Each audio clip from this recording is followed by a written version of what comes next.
You are listening to Grab Them by the Pod, a member of the ACE Podcast Network.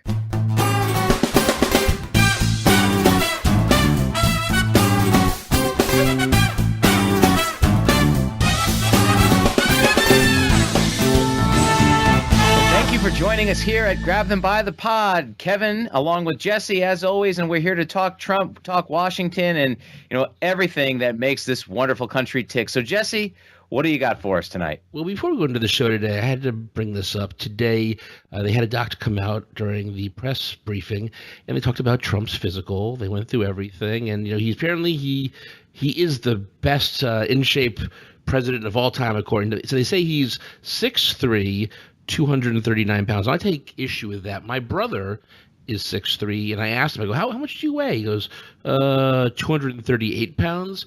And he's not overly muscular, and he's not out of shape. He's like a normal dude. He's tall, and I look at him next to Trump. There's absolutely no way they're the same height and the same weight. I don't see it happening.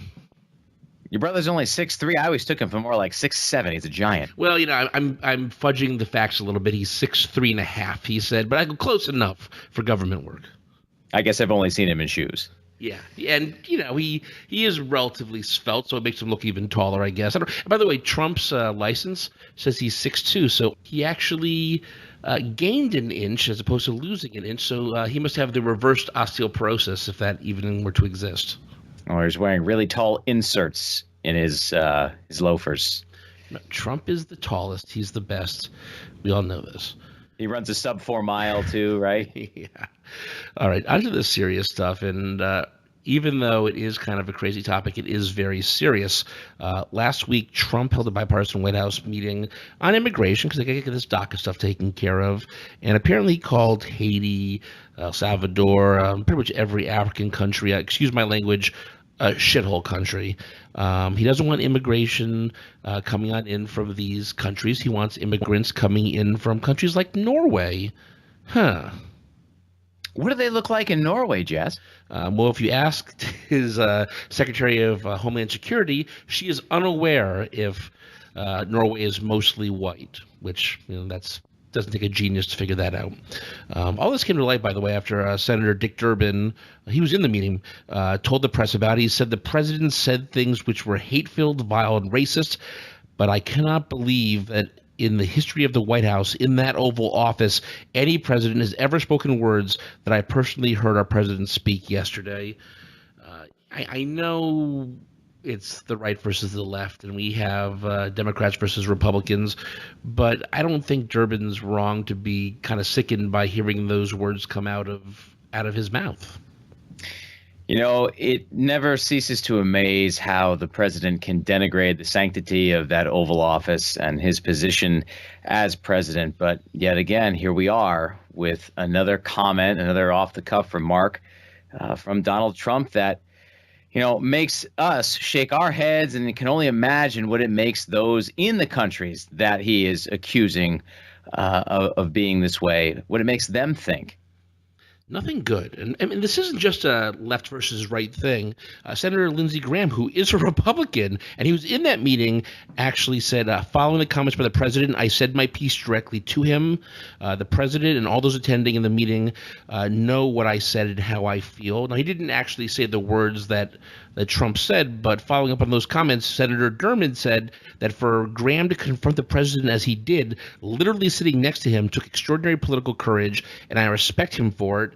And Graham's fellow Republican in South Carolina, Tim Scott, said that Graham, for the most part, confirmed that the president said these things and that what's being reported is basically accurate. So there are a lot of Republicans defending Trump, but not all of them. And again, that is very telling. Well, and we've said it before several times on the show that Lindsey Graham, we're all right with him. Right. We respect him because he has been one to speak out against Donald Trump. He's not just going to fall in line and tote the party line. When he sees a wrong being done, he's calling it out. And so we can appreciate that and respect that here. Lindsey Graham is one of those guys that just when I think, all right, you're doing everything right, he then goes and agrees with something Trump does. Like, you are so close, Lindsey. Maybe next time. But there are a lot of Republicans that I mentioned who are backing what Trump said, or at least not going against what Trump said. Republican Senators Tom Cotton and David Perdue were also in the meeting. They issued a joint statement over the weekend saying, "We do not recall the president saying those comments specifically," and then later on that weekend, they both, in separate interviews on Sunday, denied it. I don't know about you, Kevin, and I don't know how they got from recalling to not recalling to knowing. But to me, I do not recall something that a guilty person says in the stand when they don't want to tell the truth. They don't really want to lie. I mean, have you ever heard a person say, "I do not recall those events in question," and go, "Oh yeah, I'm sure they're telling the truth"?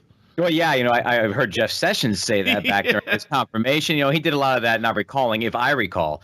But yeah, it seems to me that Senators Cotton and Perdue are just kind of covering their own behinds for their constituents, for their base, not being able to speak the truth on what happened in that meeting with the president.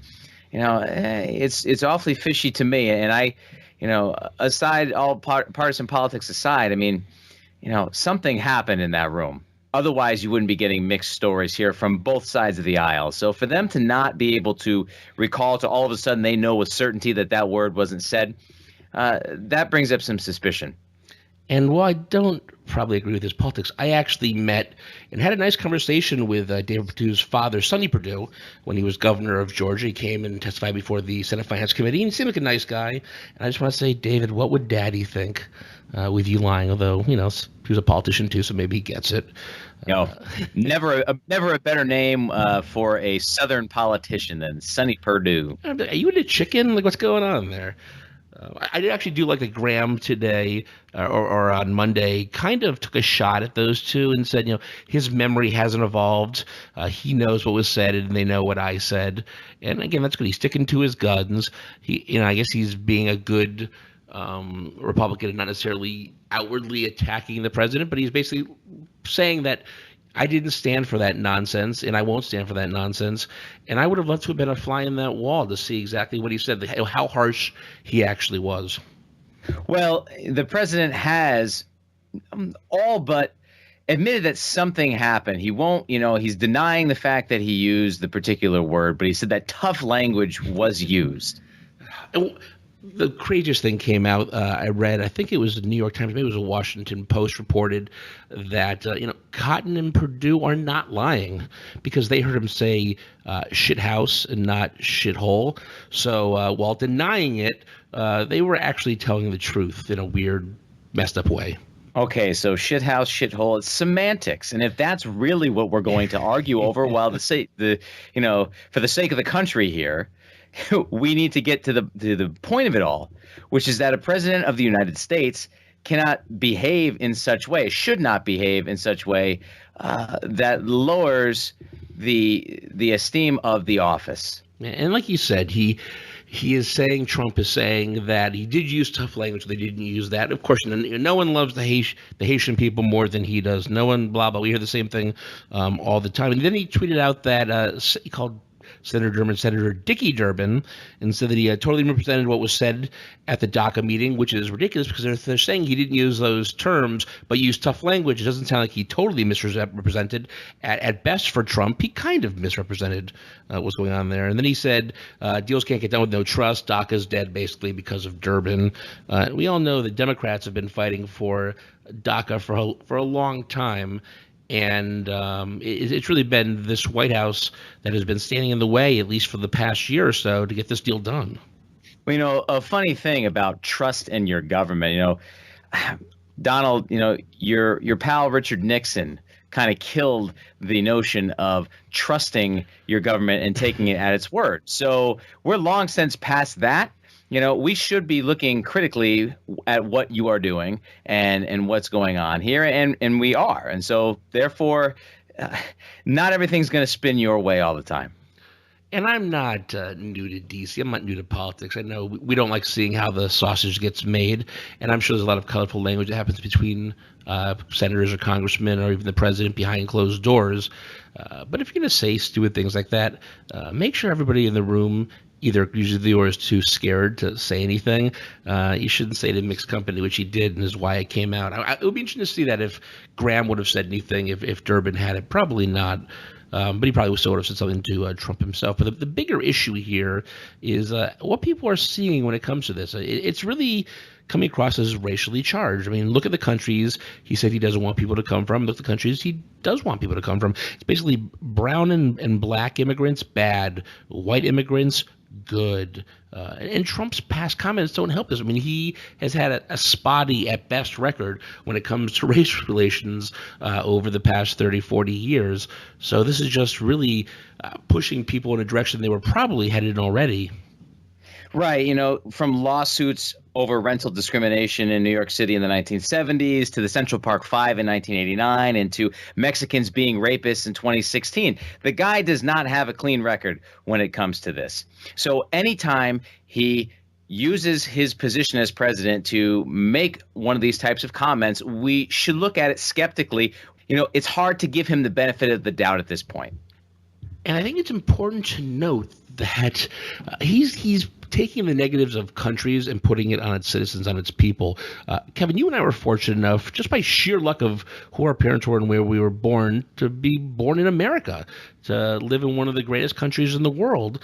And it's not our fault that we were born here, for better or worse, and it's not the other people's fault that they were born in countries that are less fortunate, that are in bad situations, where horrible things happen, or where there's poverty. They want to come to America for a better life, for them, for their family, for their friends. All of our family were all immigrants at one point, and they came here for the same reason, for the American dream. And Trump really wants to look at it pretty simplistically. He wants to have people come in on a merit system, which is fine, except for his idea of merit is the country you're coming from, not the skills or the content of your character. And that we just had Martin Luther King Day. I think we really should be focusing on the content of people's character versus the color of their skin or the country that they came from. Yeah, most immigrants are coming here because they want to invest in our country, which is more than can be said for many Americans who are native to this country. So I really agree with you, given the words of MLK, that we should be looking at the content of people's character and what they can bring, the value they can bring to us, rather than keeping them out simply because of the color of their skin or their country of origin. And it's important to note that Americans, myself included, take it for granted. The freedoms we have every day in the life I live. And I complain about having no money, even though I live in a nice house. I have a good job. I have a loving family. Everything's pretty great for me, even when it's at its worst. So we shouldn't complain when we see people from other places want to come and really want to embrace the American ideal. It's already having ramifications around the world, especially in the countries that were named. They're not happy, like we said earlier. They shouldn't be. The African Union, which represents all 55 nations on the continent, and we're still not sure whether the president knows Africa is a continent and not a country. But they've demanded that Donald Trump apologize. They put out a statement saying that the African Union mission wishes to express its infuriation, disappointment, and outrage over the unfortunate comments made by Mr. Donald Trump, President of the United States of America, which remarks dishonor the celebrated American creed and respect for diversity and human dignity. I like that they're championing the American ideals in the country as a whole, while kind of crapping on the president and what he said. It means, to me at least, that they're not taking it out on us, America. They're taking it out on the president and the administration, much like a lot of us are doing. Well, that's been one of my biggest concerns. I know a lot of people, yours as well, that will the rest of the world see this as Donald Trump like the rogue agent of America, and the rest of us aren't all in line, lockstep with his ideas and beliefs? Or are they just going to take it out on us, in a blanket statement? And at least this one would seem to be that they do understand that most Americans don't feel the same way that our president does. And I really hope that sentiment stays, because there are a lot of places. I mean, in England, we have a very special relationship, as they always say, with England.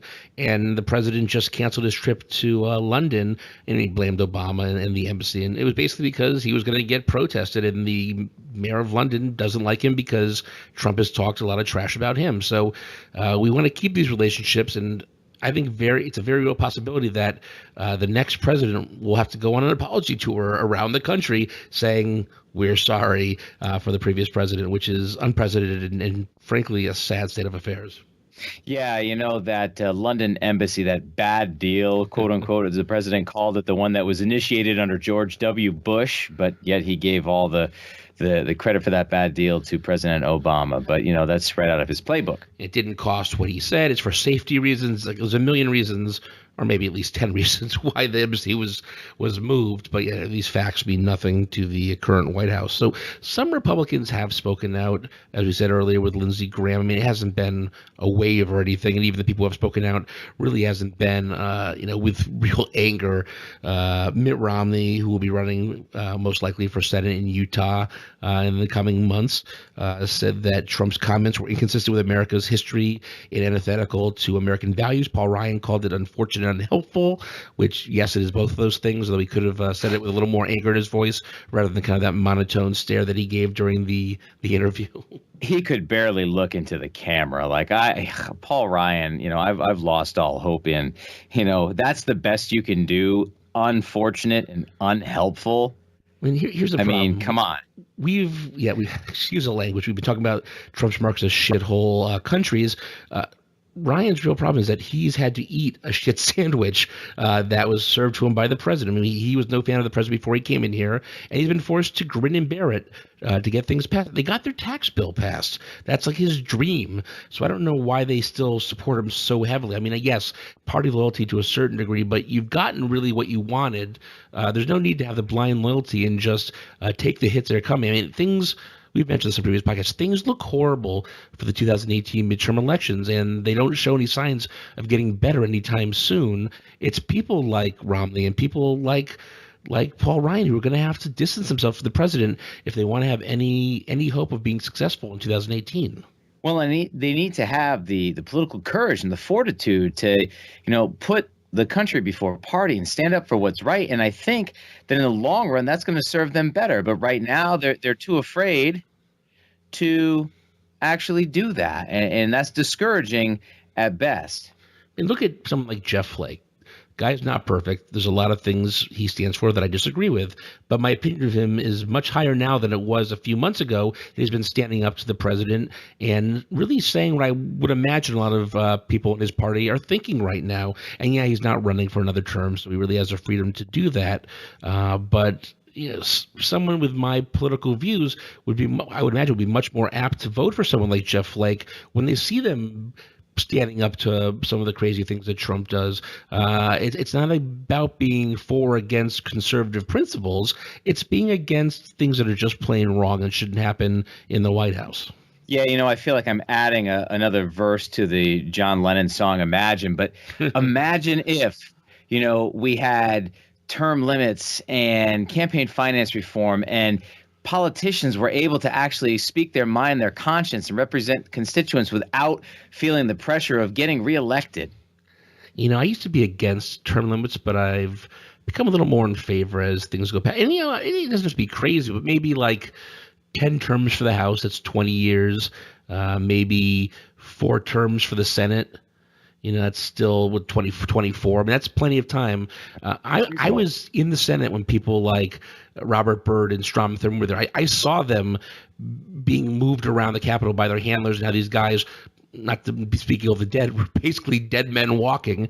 And, yes, the people in their states had spoken, but these people didn't belong in Congress. And sometimes I don't want to say that people don't know well enough, but I really kind of believe that. I don't know. Yeah, I'd have to agree with you. We don't need the lukewarm corpses being wheeled around and, told how to vote. I mean, maybe a new statute that if you can't stay awake for 60 minutes straight on the Senate or House floor, you get kicked out. I don't know. So Sara Huckabee Sanders, she has to comment on everything, said this morning, look, the president hasn't said he didn't use strong language, and this is an important issue. He is passionate about it. He's not going to apologize for trying to fix our immigration system. He's committed to doing that, and hopefully Democrats will too.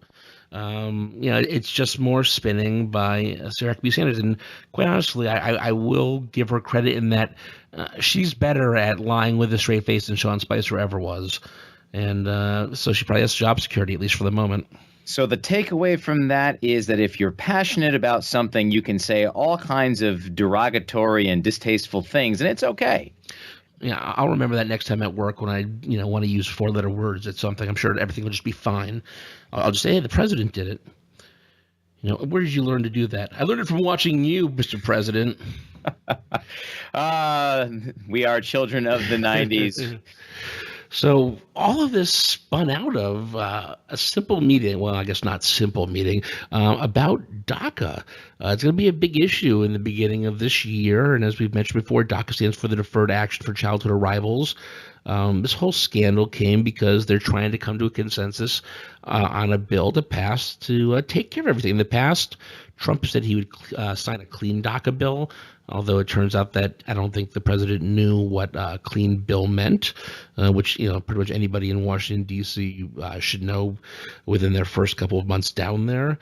Then he said he would sign any bill that this little immigration work group they put together brought him, but he went back on that. So now he's basically saying that unless there's funding for the wall, which is something like $18 billion, $19 billion, he's not going to sign anything, and that's not good. Yeah, and for any of our listeners who also might have been confused as to what a clean bill is, it's when the committee chair of a congressional committee assembles the changes to a bill from a markup in which amendments are added and what remains of the original bill and reintroduces it as a new quote unquote clean bill. So, maybe the president thought it was just one that, got washed or swept. I don't know. And we see these kind of unclean bills all the time. It just happened with the tax bill. They were adding all these crazy amendments that it was on taxes and tax reform. Suddenly there was a clause in there where you can drill in Alaska, which what a coincidence. The Alaskan senators wanted something about that in there. So that's not a clean bill. So there is a current bill being passed around right now by Graham and Dick Durbin, and it's also been agreed to, by the way, with the other people that have been in this group. It's Democrats, Michael Bennet from Colorado and Robert Menendez from New Jersey, as well as Republicans Jeff Flake, who we talked about earlier, from Arizona, and Cory Gardner from Colorado. And we're going to go through kind of the four main things here. I'll take it one at a time. First, it would allow Dreamers, we talk about them, that's the folks affected by the DACA legislation, to get legal status and eventual citizenship. These people are people who came to the U.S. as children and meet educational and criminal requirements, and so they could then apply for provisional legal status, and after a certain number of years be eligible to apply for green cards, and then after another 3 or 5 years they'd be eligible to apply for U.S. citizenship. I mean, that's one of the main things I think everybody wants to take care of on both sides, at least in Congress. Right. And how can you go wrong here? I mean, these were children when they were brought here through no fault of their own. So, it's hard for me to fathom exactly why people on some sides of the aisle are against this. I mean, even if you believe in cracking down on illegal immigration, how do we blame kids? I will agree with Republicans and to a certain degree that, yes, illegal immigration has to be dealt with, but these dreamers are not people who should be, the sins of their fathers should not affect their livelihood. They were brought here as children. They know nothing else but living in America. As I said before, they're as American as you or I are, Kevin. I actually just read a story today about a guy who doesn't fall under the DACA legislation. I think he was brought here when he was 10. He's been here for, I don't know, like 30 years or something. He's gotten married. He has 2 kids, and they're deporting him. And again, people are like, oh, why didn't he just speak out? He was 10. When he got to be 18, why didn't he? It's not that easy. You come here, it's a scary thing to have to deal with. And again, you come here. I remember when I was like at 10, if I was brought to another country at 10, I'd probably be considering myself of that country if I lived there for 20 or 30 years. America is not great again because someone like this is kicked out. Again, we want to keep our best and brightest. This guy is a family man and has a job, and it just sickens me that they're going to tear apart families like this. Again, it's not someone who just came into the country a year ago. He's been here for a long, long time. And I can't imagine anybody with a heart wanting these kind of families to be split up over something so stupid. And is the purpose of this just to set an example? Are you trying to scare people away from attempting to come here later on? When somebody who is as established as this gentleman was, who's here, invested in our country, who's raising children who are Americans here, and who's bought into everything and doesn't know his home country at this point, what's the point of sending him back there? What point is being made by doing that?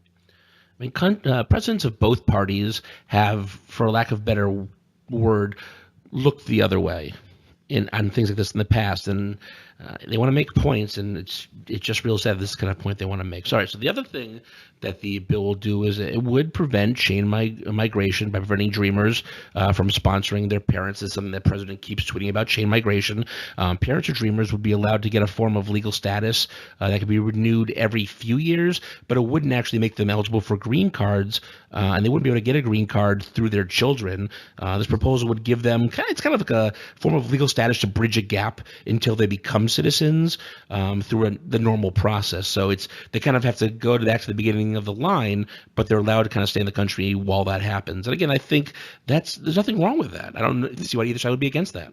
Absolutely. Fair enough. It would eliminate the diversity visa lottery. It would reallocate about 50,000 visas currently used for it. So it wouldn't just get rid of these. It would reallocate them.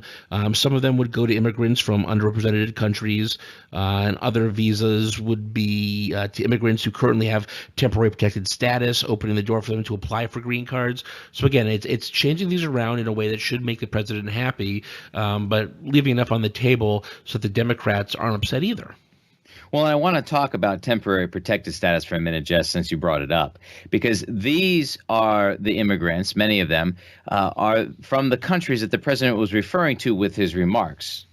Right? The temporary protected status is afforded to immigrants from El Salvador, Haiti, Honduras, Syria, Nepal, Yemen, Somalia, Sudan, Nicaragua, and the South Sudan. Okay? And if we stop and think about what these immigrants look like, compared to what the president would value in an immigrant, we know that is different. And these are countries that have been affected by armed conflict or natural disaster. So it's understandable why we would allow them here for a given period of time so that they can, get themselves on their feet and be safe and secure when their homelands are not. Right? It allows them to live and work here for a limited amount of time while things get sorted out back home. And as of 2018, it's only about 320,000 people in this country. And so if we don't have room for that, what are we? I've heard it said, I think it was on Dan Carlin's Hardcore History podcast, which is phenomenal. Everybody should listen to it, that no country in the world has doing the right thing as part of their identity as much as Americans. And when you take what we see happening right now, I don't know how that jives. I think it goes back to what Romney said. It's antithetical to the American ideals. When you think of America, you think of fighting for what's right, for putting down the enemies of the world, for truth, justice, and the American way, that kind of stuff. And I think we have to sit down and think about that. Who are we as a country, and who are we as an American people? To turn down people, it's not people that are going in there to suck off the government tit, so to speak. It's people who want to come in and, as I said earlier, make themselves better. It's just kind of sad that we've gotten to a point where these people come from countries that we, quote unquote, deem as unacceptable, and as a result, so are they. And to be clear, Jesse and I are not advocating for illegal immigration, but what we're saying is, have a heart and use your head, that there are people that need the support and the protection, the help that we can offer them, that we've always stood for, as Jesse said. So why are we looking to cut that short now? This Trump presidency is a gut check moment for who we are as a nation.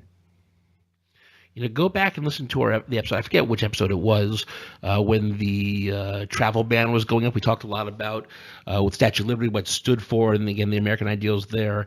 I think if you go back and listen to that, you'll get a good idea of really where we stand on this issue if we haven't given it to you already today. So the last thing that this bill would do would include a few $1 billion for the border, and it's not exactly for the border wall. The deal would give, I think, $1.6 billion for a physical barrier. Some call it a gate or a fence. Other people have called it a wall. It would also be for surveillance technology, agent training, and then another $1.2 billion for quote-unquote other priorities on border security. And those numbers, I guess, are in line with what the White House would ask for a single year during the supplemental funding requests. So it's kind of throwing them a bone. I'm not particularly happy about it, but the government throws around billions of dollars like it's nothing. I've learned that when I was working in appropriations as a lobbyist. So if you have to do that, I guess I can sit with that as long as it's not a reoccurring charge. Yeah, I'll say if $1.2 billion for other priorities, what is that for? I once was in there, I think I was meeting with John Boehner staff in the Capitol. We were trying to get $4 million for nuclear medicine research, and they kind of just looked at me and laughed because $4 million was like a drop in the bucket and so little compared to what most people ask for. So when it comes to how much money it's moved around to these things, it gives you an idea right there. $4 million is no big thing. So we wonder, is there any wiggle room for changes on this? Well, yes, no, maybe. If they make the bill more conservative, you're going to lose liberal votes and vice versa.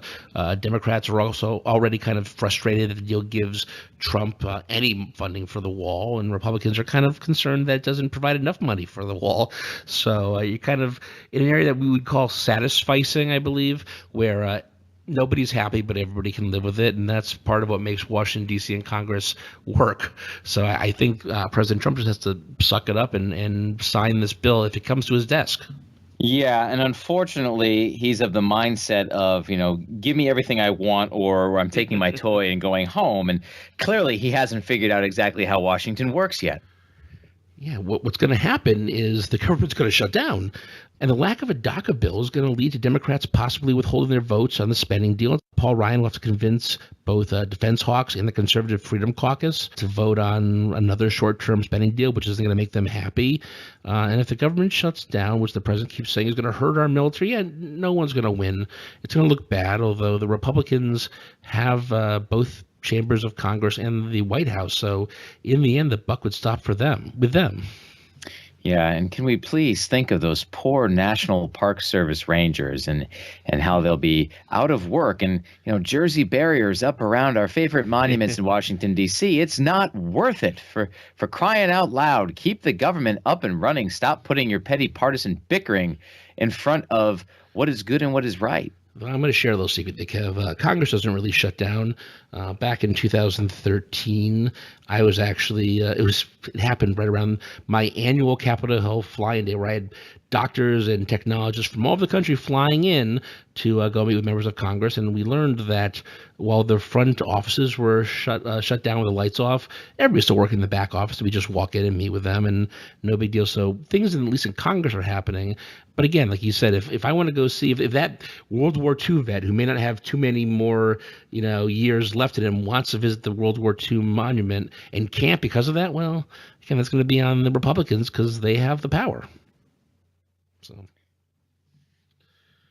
well, this next thing I want to talk about, Kev, there's a little news to it right now. I think it's going to grow as a story in the next couple of weeks, but I really want to get, your thoughts on this and talk a little bit of my thoughts on this. Trump's State of the Union address is going to be held on Tuesday, January 30th. And yeah, I have a dentist appointment that day, so we'll see which one's more painful.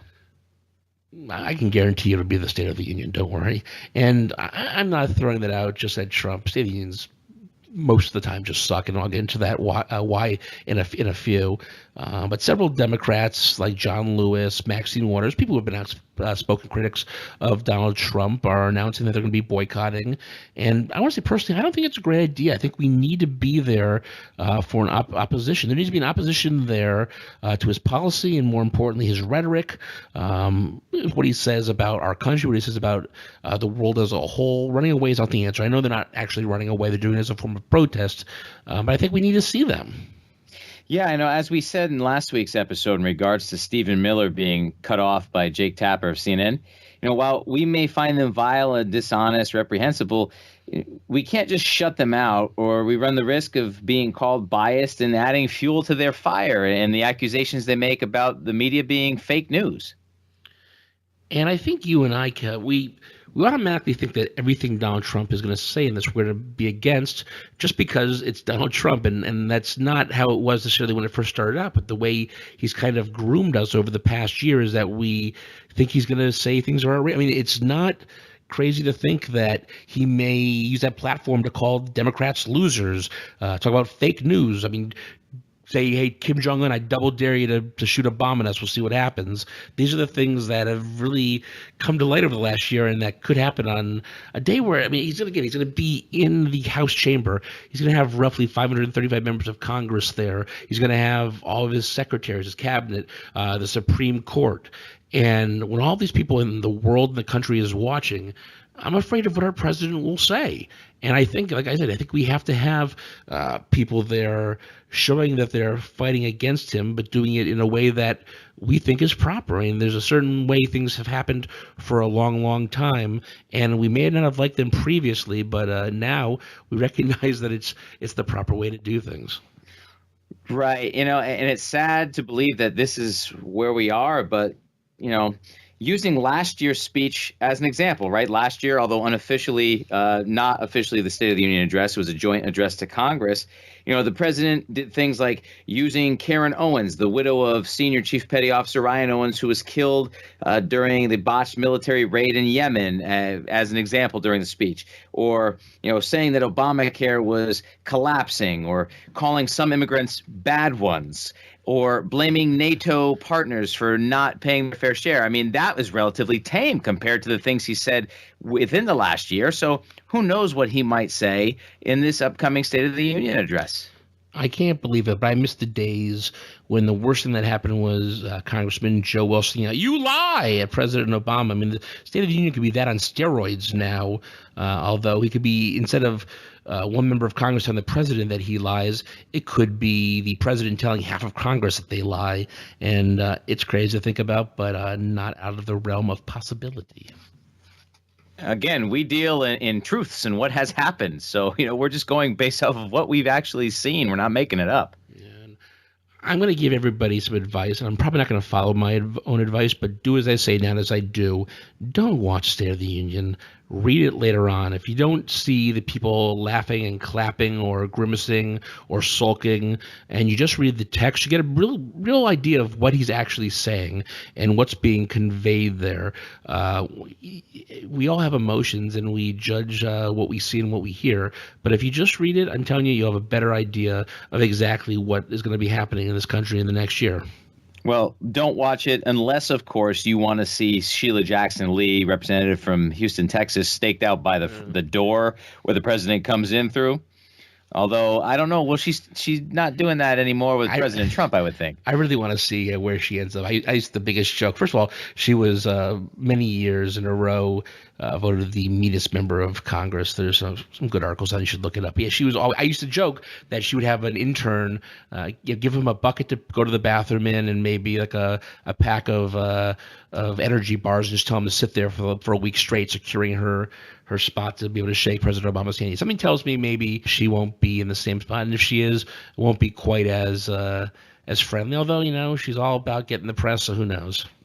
She was not my congresswoman when I lived in Houston. Yeah, she's the kind of one that was like throwing phones at people and coming out and screaming at interns when their parents were in the office visiting, things like that. It's ridiculous. But again, maybe you have to reread that article and reevaluate things in a post-Trump America. Maybe it's not so bad.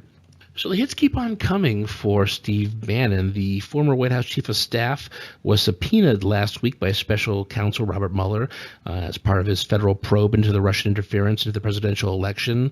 But it's weird. Bannon is actually one of the few known instances that Mueller actually had to use a subpoena to compel the person to give up the information. And one source actually told the New York Times that Mueller would allow Bannon to be interviewed by investigators in a less formal setting rather than a grand jury appearance, which they thought maybe suggests that it's a negotiating tactic. Great. Steve-O can wear his cargo pants and fatigue jacket for comfort. Hey, he was in a suit and tie today. He appeared before the House Intelligence Committee. I didn't hear what the ranking member had to say about it, but reports that were coming out basically that he wouldn't answer anything of importance. He was claiming executive privilege. So on the spot, the Republicans and the Democrats both subpoenaed him as well. So he's getting subpoenas left and right, and they're going to make him talk. Again, if you don't want to talk, it's either because he's just being a hard ass or because he has something he doesn't want to report. I don't know which it is. I'm assuming it's the latter. Well, it's been a rough week or two for him. Somebody ought to buy him a drink. I'd be afraid. I'd have to have a drink tester try it, I think, before I drank it if I was Steve Bannon, because you never know what the people in D.C., which I used to be one of. The last thing I want to bring up here is Sara Huckabee Sanders again. The White House press secretary called out Amazon today on her official White House Twitter. Apparently, her 2-year-old child was able to use the Echo to purchase an $80 Batman toy. She tweeted out that, Alexa, we have a problem if my 2-year-old can order a Batman toy by yelling Batman over and over and over again. Now, first of all, you can disable that feature, Sarah, by disabling the voice purchasing function or have it require a code. But she didn't do that. She can't complain. And what people should be complaining about her is that she may have violated 5 CFR 2635.702, which is a section of the Code of Federal Regulations. Hey, bigger picture here. If you want to make the economy look like it's doing well, and I'm pretty sure you can afford an $89 Batman toy, why don't you just go with it? Well, just think.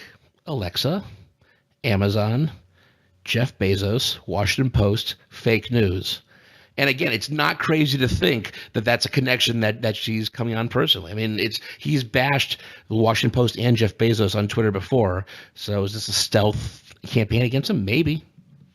Could be, but, glad you pointed out where she's outside of the law there, bud. Yeah, I don't want to actually read. I had it written down here, but it's kind of dry and boring. Basically, it says nobody in the federal government can use their power or position to go after things that'll benefit them or hurt somebody. So basically, you can't say, hey, I'm Sara Huckabee Sanders, press secretary, and I use Crest every morning to brush my teeth. You can't do something like that. And you can't bash. I mean, if she had done this from her personal account, which she hasn't used very often, would have been fine.